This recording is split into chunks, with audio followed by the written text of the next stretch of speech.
Good Sunday morning. Ahead today on Face the State, what's being done in the fight against breast cancer? In this Breast Cancer Awareness Month, we're exploring the research underway right here in Columbus and the resources available to help patients take control of their health.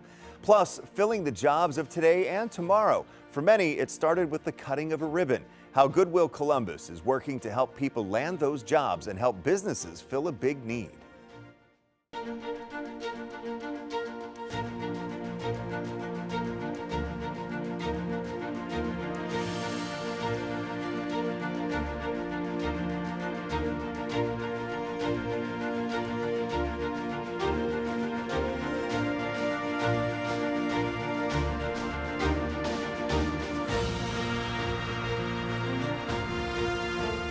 Thanks for joining us for Face the State. I'm Doug Petcash.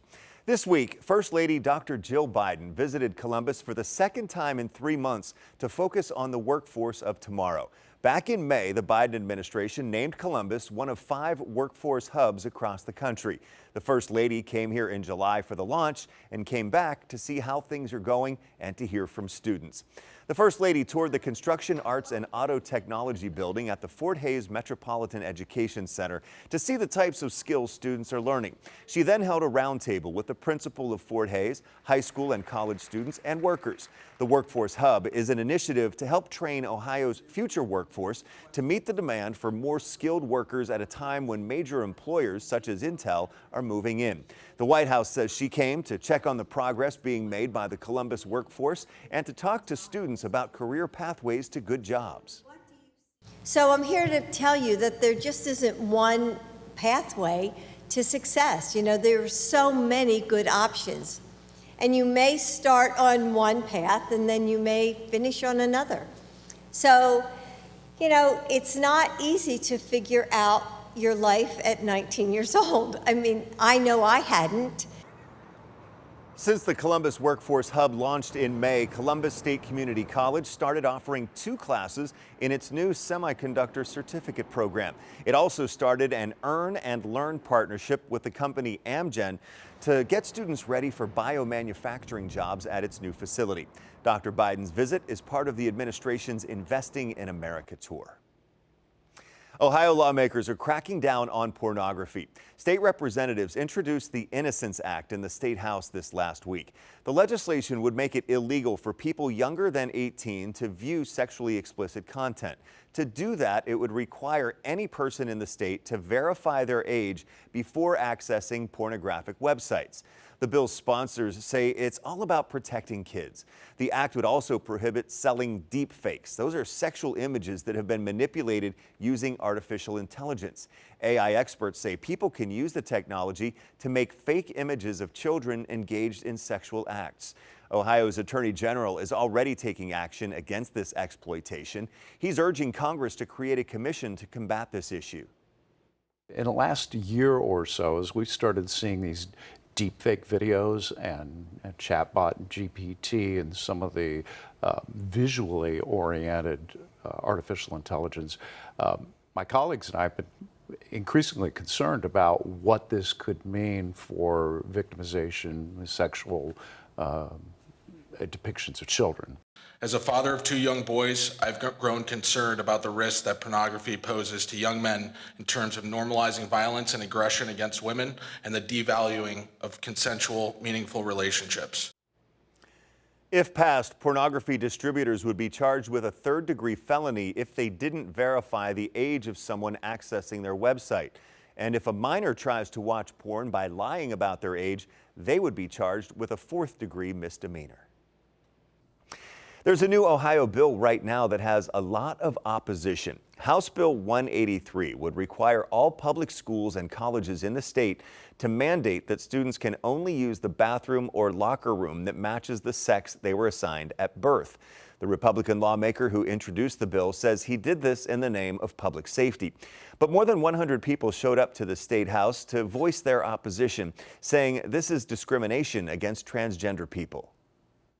I don't want to have to leave Ohio to complete my degree just because I can't find a place to use the restroom in a timely manner on Columbus State campus. It's about community standards, and people across Ohio do not want biological males and female restrooms. Right now, the bill is in the House Higher Education Committee. This week, Governor Mike DeWine signed the so-called Scouts Honor Bill into law. House Bill 35 eliminates the statute of limitations period to file a civil lawsuit against a bankruptcy estate for childhood sexual abuse. This bill paves the way for Ohioans who were abused by Boy Scout leaders to get the full amount owed to them after a major bankruptcy settlement by the organization. The Ohio House of Representatives passed the Ohio Homeowners Relief Act. It would change how often the state does property evaluations from 6 years down to 3 years. The Senate is working on passing similar legislation right now with hopes to create a better tax rate for Ohioans. Last month, State Senator George Lang told us why he thinks a 6-year evaluation creates an unrealistic jump in inflation over time. It's not a real value based on what the market can bear or what it's going to bear in the future. And there's so many people that we have that are on a fixed income. And for those people, this is not fair at all. The Ohio Homeowners Relief Act now heads to the Ohio Senate for consideration. New affordable housing is now available in downtown Columbus. Thursday, city leaders unveiled a 98-unit building that they say is the first of many future projects of affordable housing downtown. 10 TV's Tara Jabbour has details on how it's bringing life to downtown. 1, 2, 3. From the groundbreaking in 2022, 1, 2, and 3. to the ribbon cutting today, the Topiary Park Crossing apartments are officially open. The 5-story building is bringing affordable housing to the historic district. Everybody in Columbus, regardless of where you work, where your lifestyles are, what your economic situation is, this project is one of many to come that are forging the pathway for Columbus's best neighborhood. Mayor Andrew Ginther says this project is a part of making downtown more inclusive and vibrant. It's also about allowing anyone who wants to live downtown the opportunity to do so. No resident, none of our neighbors, should have to spend more than 30% of their income to live in safe housing in a neighborhood of their choice. Ginther believes as the city continues to grow, they'll have to continue to provide more affordable housing. We believe that this is an economic development issue. If we want to continue to create jobs, we're the fastest growing economy in the Midwest. We've created 27,000 jobs in the last 8 years, but we aren't building enough housing. City Council President Shannon Hardin asked, can the city get better as we get bigger? He says these apartments are the perfect example of doing so. Downtown is everybody's neighborhood, and it's one of the greatest neighborhoods because of all the amenities that are already here. So this is the courtyard. And people will start moving into the apartments on Friday. We spoke to a graduate student at OSU who moved here from Georgia. He jumped at the opportunity to live downtown. I do like being close to like businesses and stores and things like that. Ali says living at Topiary Park Crossing will set him up for a successful future. I want to be able to at least put a down payment on the house after graduate school. And so it's going to help me at least save close to around a down payment amount. And that was 10 TV's Tara Jabbour with that report.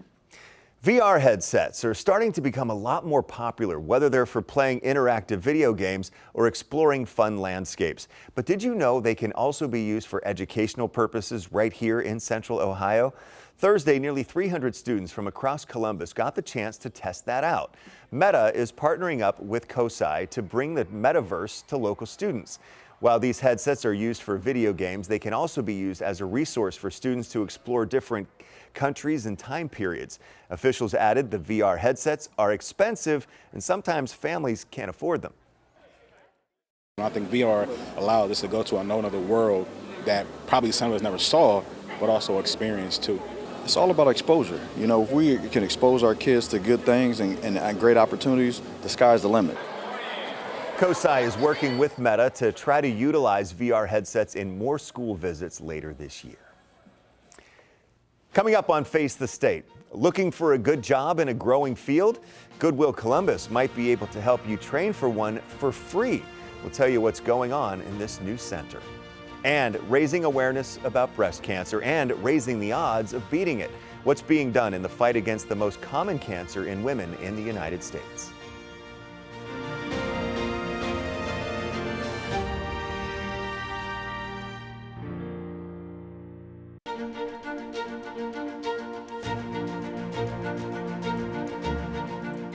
Welcome back to Face the State. I'm Doug Petcash. October is Breast Cancer Awareness Month. Unfortunately, far too many people are well aware of the disease because they or someone they know has had it, beat it, or maybe died from it. The American Cancer Society says breast cancer is the most common cancer in women in the United States. For 2023, the Society estimates more than 350,000 women will be diagnosed with breast cancer, not including recurrences. These are new cases.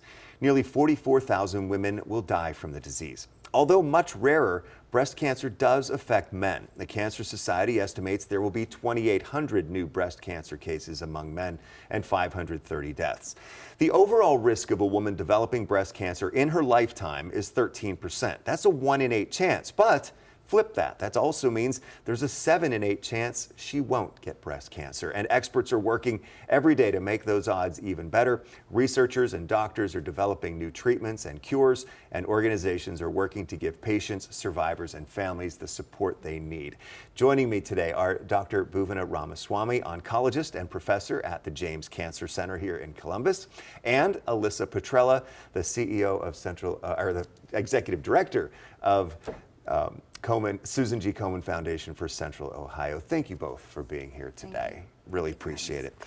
Dr. Ramaswamy, let me start with you. What are the guidelines today in terms of women getting mammograms? Yeah, I know, and I think first thing to say is that it's a little bit confusing because each one of the different, societies have a little bit slightly different, guidelines. But what I would say is each woman, particularly from the age of 40 or even before, based on their family history, should know their risk first.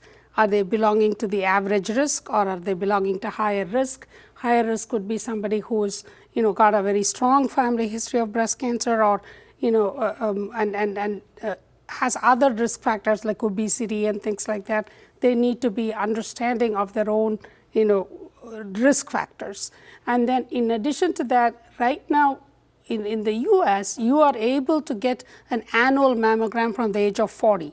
You can get it every other year until 44, and then between 44 to 54, you're supposed to get annual mammogram every year, and after that you could consider taking it every other year. But potentially, we recommend that they get an annual mammogram every year, and usually our insurance covers, so it is an important thing because one thing with breast cancer, why is this so important? Getting the cancer early increases the cure rates.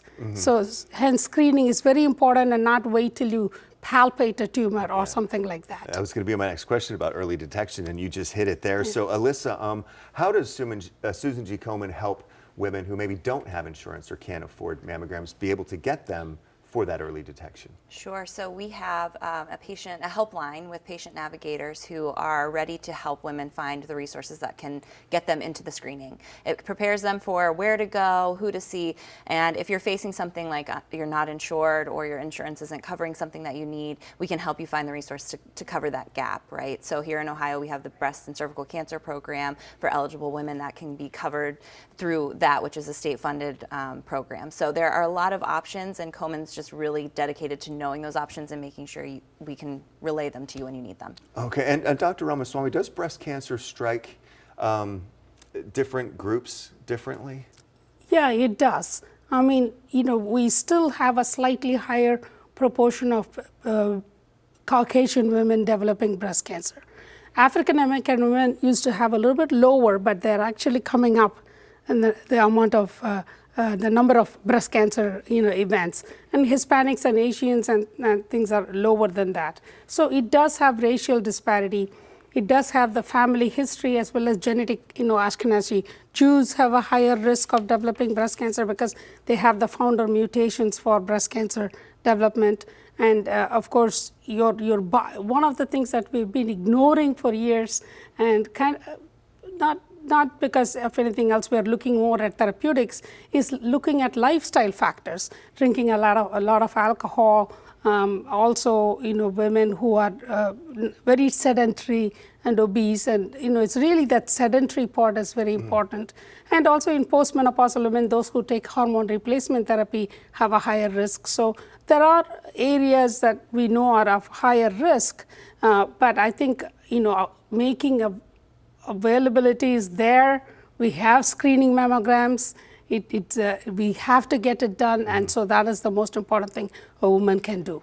And I want to talk about your research specifically in just a moment, but first, Alyssa, how does Susan G. Komen support research into breast cancer treatments, cures? Sure. So since its founding about 40 years ago, Komen has put $1 billion plus into research. We're second only to the U.S. government, and it's really focusing on where the dollars need to go in that research, right? What's the research that's going to drive saving lives and the next sort of science that needs to drive us forward in where we are with breast cancer and treating patients today. So that's where Komen has really spent a lot of time and where they transition and evolve over the years as well.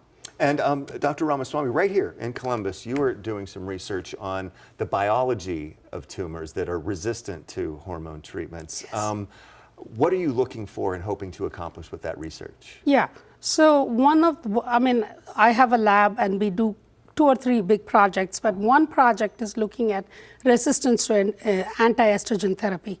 And this is particularly in a very 10 to 15% of all cancers are lobular cancers, invasive lobular cancers. So they're a little less in number. So most of the work is done in ductal cancers. I know it's big words, but basically those are histological, differences. But so all the work that is done in the ductal cancer is kind of transferred to lobular cancer, although it's molecularly very different. So I'm doing a lot of work on lobular cancers, which are kind of unmet need for those patients who get a lot of late recurrence. They're very slow growing cancer, but they kind of wake up after some time and then come back and give a lot of trouble. So I'm working on those. I'm trying to understand what makes them resistant and stay dormant, and what wakes them up, and how can we overcome this resistance. That's what I'm working on. Okay, and also, Alyssa, I guess as we have another minute left or so, what is the big message that you want to get out all year long, but in particular in October? Certainly. Well, I think for us, it's just knowing that Komen is here to support you. So please take advantage of the helpline, whether it's to get support for yourself. If you are supporting a patient, we can provide so many resources for women and families throughout Ohio and throughout the country. And for you, Dr. Ramaswamy, your final Same message thing, to women. Yeah, and I think everyone should first of all understand that early detection of breast cancer have the highest chance of cure. I'm not saying all can be cured, all early breast cancers, but it has the highest probability. So make sure you are talking to your doctor, getting those screening mammograms, and look at lifestyle changes as well. That's what I would say. Thank you very much, Dr. Ramaswamy. Alyssa Petrella, thank you for coming in today. Such an important topic, too. Yes, thank you. Well, still ahead on Face the State, how Goodwill is helping people get good jobs in a growing field that needs a lot of good workers. We're here to help people find their first or next best job. And while there's a lot of momentum, economic momentum in Central Ohio right now, employers are still looking for good employees. And Goodwill, being one of the largest nonprofit workforce providers, which most people don't know, we're here to help employers find good employees.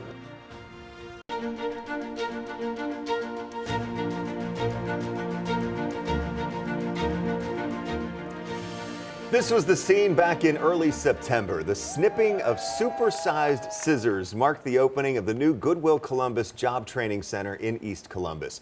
Governor Mike DeWine and other leaders cut the ribbon on the 10,000 square foot center at Goodwill's Bryce Road location.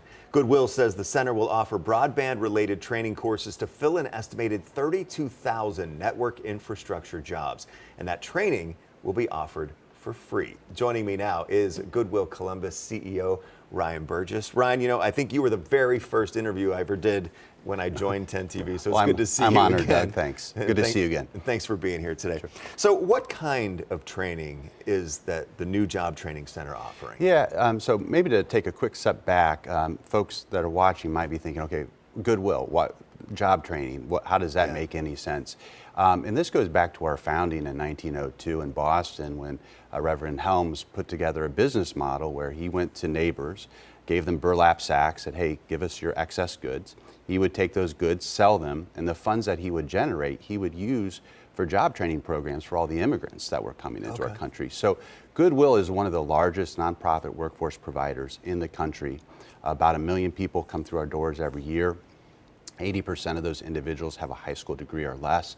60% represented racial or ethnic minority, veterans, formerly incarcerated individuals, and then kind of our legacy here in Columbus is serving the disabilities community. So that's a little bit of background why Goodwill is in the job training business. So so for this center, then, what's the focus? So to answer your question, this focus is around broadband training is one of the programs that we'll offer, but individuals will also be able to access all of our job training programs that we have there, but the particular focus of this job training center will be to support the broadband infrastructure needs that this state and our region has.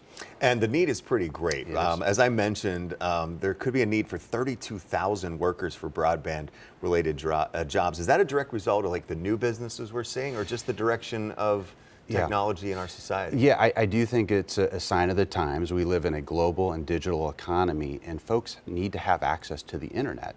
And so these are the broadband technicians, these are the folks that put the infrastructure in place to make sure we all have access to the digital world that we live in.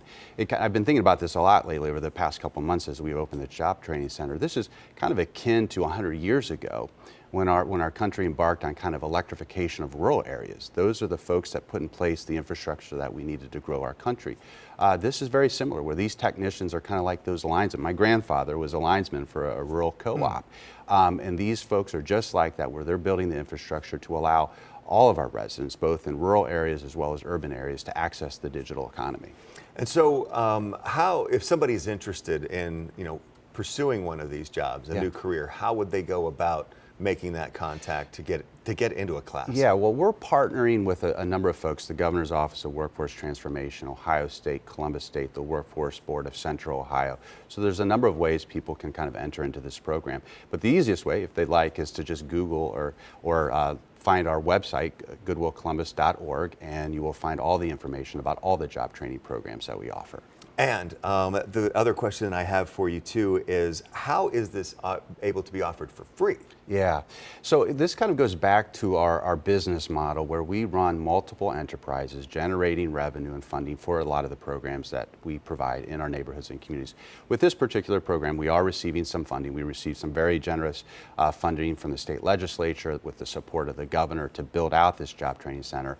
And through our other partners, we are receiving some resources from them to provide the funding to offer these programs for free. And ultimately, how many people do you think will be able to be pushed through the well, as you mentioned earlier, they're looking for over 30,000 folks to take these positions, so we're going to do everything we can to produce as many broadband technicians as possible.